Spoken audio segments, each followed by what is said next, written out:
There's a point every year, isn't there?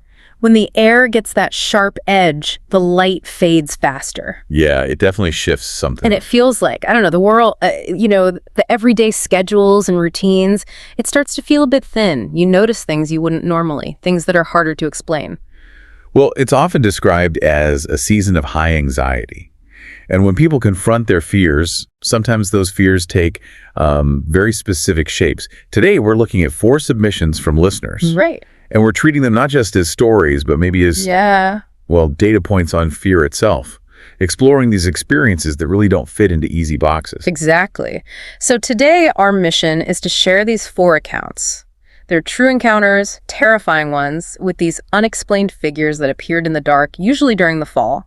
We want to unpack the details, really look at what makes them so disturbing. We're trying to understand not just what happened, but maybe what these patterns you often hear about. Tall, silent figures, strange movements, what they might tell us about, modern fears or paranoia. Okay, let's start. This first story was sent in by a listener about something that happened back in early October. The setting itself is, it primes you.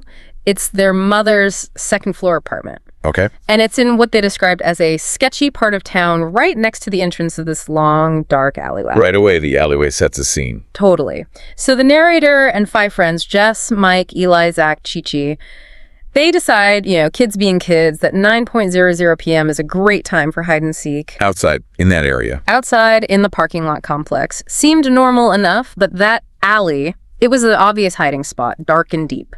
So the narrator and Jess, they run way back into this alley, hiding behind these huge industrial garbage bins. Probably smell terrible. Mm-hmm.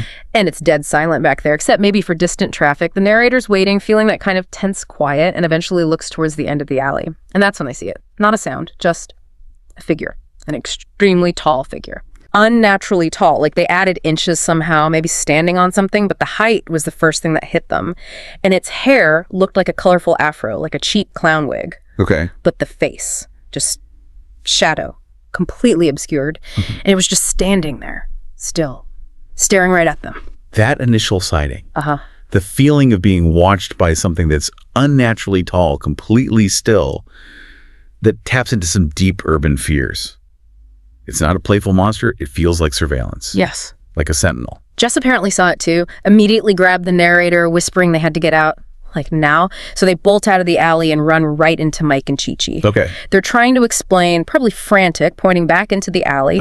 The clown wasn't at the far end anymore. It was closer, maybe halfway down, moved without making a sound. Closer? Yeah. And now they could see the face better. It was covered in thick black makeup, all black except for the eyes, just wide open eyes watching them. Oh. And it was waving. Waving? Yeah, like a slow, deliberate wave, as if acknowledging them. It gets worse. Chi-Chi just lets out this blood-curdling scream, pointing past the first clown. Oh, no. There was a second one, also dressed like a clown. This one had green hair, and the narrator noted really long, spindly legs. That was it. Game over. They scattered. Chi-Chi ran home. The others scrambled upstairs to the mom's apartment. So 2 of them, coordinated. Seems like it. And once they're inside, locked up, they find Eli. He backs it all up. He was hiding in the courtyard, heard footsteps, looked up, and saw a clown looking straight down at him before he ran off with Zach. So these things were apparently all over the complex. Wow. But the real violation, it came much later. Hours later, everyone's asleep. The narrator wakes up thirsty, creeps out to the kitchen for the fridge. The apartment is totally silent. Okay. And then they hear it. 3 sharp knocks. On the door. On the window. Which window? The kitchen window. On the second floor. Wait, second floor? How is that even possible? Exactly. How could someone be knocking up there, silently in the dark? The narrator just freezes. Yeah. Total dread, but also this sick curiosity. They slowly lift the blinds, just a tiny bit. It was right there, filling the window frame. First clown, the one with the afro wig, staring right in. The closeness, the height it must have needed to get there, the black makeup. They screamed, woke the mom up. Did the mom see it? By the time she got there, seconds later, gone, vanished. The truly chilling part there is breaching that physical boundary. Yeah. You could try to explain away figures in an alley as maybe, pranksters. Mm-hmm. But having one somehow get to a second floor window silently to knock. Yeah. that implies a physical ability or just the complete disregard for normal limitations that goes way beyond a simple prank, Right. like an assertion of power, letting you know nowhere is safe, even high up. Yeah, that feeling that your safe space isn't safe, that stays with you. Okay, so if that was about immediate kind of aggressive invasion, this next account hits differently. It's more about psychological pressure, like inescapable, quiet surveillance. Okay. Shifting from direct threat to something more drawn out, passive monitoring. Exactly. This listener was 11, just 11 years old, walking home alone from 6th grade every day. Okay. And their route took them past this one house. They described it as beat up looking, just neglected, maybe abandoned looking. It genuinely scared them, gave them a bad feeling even before anything happened. Intuition, maybe? Could be. So October rolls around, second week or so. The walks home are probably getting darker earlier, and they notice something new. Every single day, walking past that house, there's someone standing in the front window. Just standing. Perfectly still, staring straight out, just a tall silhouette, unmoving, every day. Wow, that's intense surveillance for a kid. Yeah, can you imagine just feeling watched, analyzed, trapped in this daily routine where you have to pass the silent observer? That builds a specific kind of dread. It does. And then, about a week before Halloween, it changes. The figure isn't in the window anymore. It's outside, on the porch. Still a tall, silent silhouette, just watching the narrator approach. The kid tries to stay calm, grips her backpack, walks faster. Trying to just get past. Right.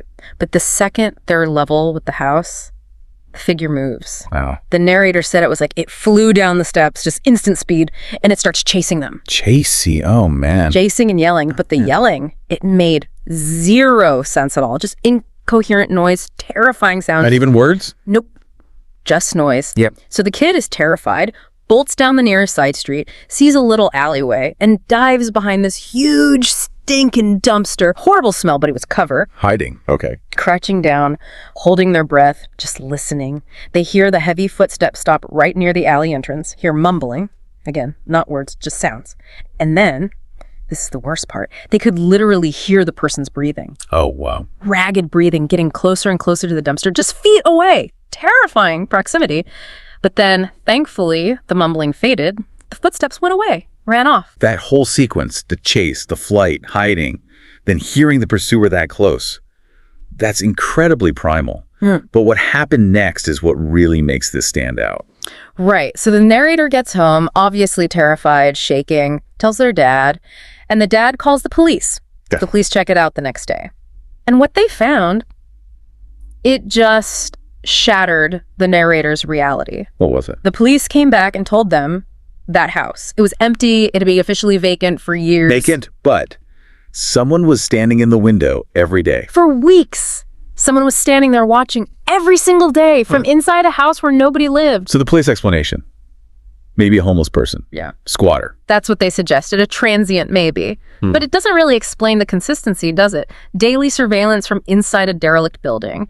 It leaves you with this watcher who seemingly had no logical reason or even means to be there day after day. That contradiction is deeply unsettling. The persistent observation from a place that should be empty. Exactly. Okay, let's shift gears completely now. We're going across the globe for story number 3. To a rural part of Poland. Very different vibe. Halloween isn't really a big thing there. Okay, so we're moving away from maybe modern urban fears into something potentially older, more isolated, maybe even ritualistic. Feels like it. The narrator had this routine, walking their big dog, Susie, around 8 p.m. every night. The path went along this dark, kind of isolated stretch next to a forest. Doris Edge, okay. And there was an old, unused stable there, too. Belonged to the local priest, apparently, but it was just sitting there, disused. Got it. So this one October night, the narrator's just walking, enjoying the cold air, leaves crunching, And suddenly, Susie, the dog, who's usually calm, she just goes nuts. How so? Starts barking, growling like crazy, hair probably up on her back, and she's laser focused on one spot, the area behind the old stable near the trees. Dogs often sense things we don't. That's what you hear. So the narrator looks where the dog's staring into the darkness, maybe 10, 20 meters away behind the stable, and sees a silhouette. A person. Definitely a person, but dressed entirely in white, maybe a robe. Hard to tell in the dark. And the figure was kneeling. Kneeling? Yeah, totally motionless, back perfectly straight, and just staring right back in their direction. That posture. Kneeling, Silent still. That's very specific. It doesn't sound like someone lurking or hiding. It sounds almost devotional, focused, Yeah. which really clashes with what comes later. Right. So Susie is just frantic, pulling, barking. The narrator is freaked out, trying to drag this big, stubborn dog away. They finally manage it, abandon the path, and just run towards the lights of the nearby church. Getting away from it. Got home safe, wasn't followed. But that image, the white figure kneeling in the dark, watching, that stuck with them. I bet. But the story doesn't end there. Later that night, middle of the night, they're woken up by sirens. Sirens out there. Yeah, loud sirens wailing steadily for like half an hour, somewhere nearby. Okay. What happened? Next morning, local news confirms it. The priest's old stable, it had been set on fire, burned down completely. The stable, they just saw the figure behind. The very same one. Now, everyone assumed, drunk teenagers messing around. Typical explanation. Right. But the narrator knew what they saw hours before. That kneeling figure. It wasn't frantic or destructive. It was disturbingly calm. Like it was waiting for something. It's a fascinating conflict. You have this figure around 8 p.m. in a posture of maybe quiet worship or meditation. Then 5 or 6 hours later, the structure it was near goes up in flames. Yeah. Did the calm figure somehow cause it?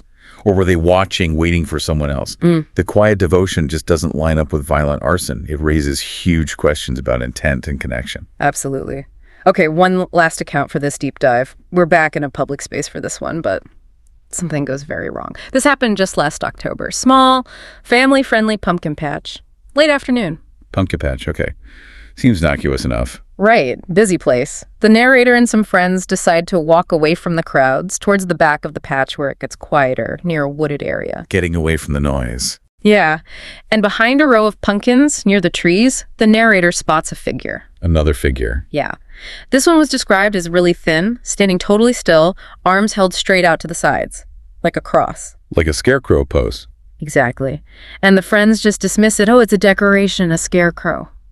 Makes sense for a pumpkin patch. Right, the mind tries to rationalize it in context. But the narrator keeps watching it, and they see the hat move just a tiny bit, like breathing. Ah, okay. That little detail changes things. That's not a decoration. So they start walking back towards the main area. Narrator glances back over their shoulder. The figure seems closer. Oh. Then they get to the end of that row of pumpkins, look back again. It's gone. Vanished. Okay, that's weird. Playing games, maybe? Maybe. But then the light's really starting to fade now. Path's getting darker. As they pass the edge of the woods again, they hear a sharp crack. Branch snapping nearby. Okay, definitely not a decoration. They turn around. And it's there. Maybe 10 feet behind them. The same figure. Same thin figure. But the arms are not anymore, just standing upright, motionless. And then it starts moving towards them. Walking. Running. No, that's the terrifying part. The narrator is adamant its legs weren't moving. It wasn't walking. It was gliding or floating. Moving forward smoothly over the crunchy autumn leaves on the ground, but without any leg movement. Gliding. Fast, silent, except for the leaves crunching way too quickly underneath it. The narrator just grabbed their friend and they ran. Didn't look back. That detail, the gliding movement, no walking. That's the key here. That pushes it beyond someone in a costume trying to be scary. Yeah. Puts it right into that category of like the physically impossible observer. Something defying basic physics to move. And what really seals it for the narrator, a few days later, they're browsing online, maybe local news or a community group, and they see a report. Someone else saw a strange person in a costume at that same pumpkin patch near the trees. Okay. And the report specifically mentioned that the person didn't speak or move like a normal person. Wow. External validation.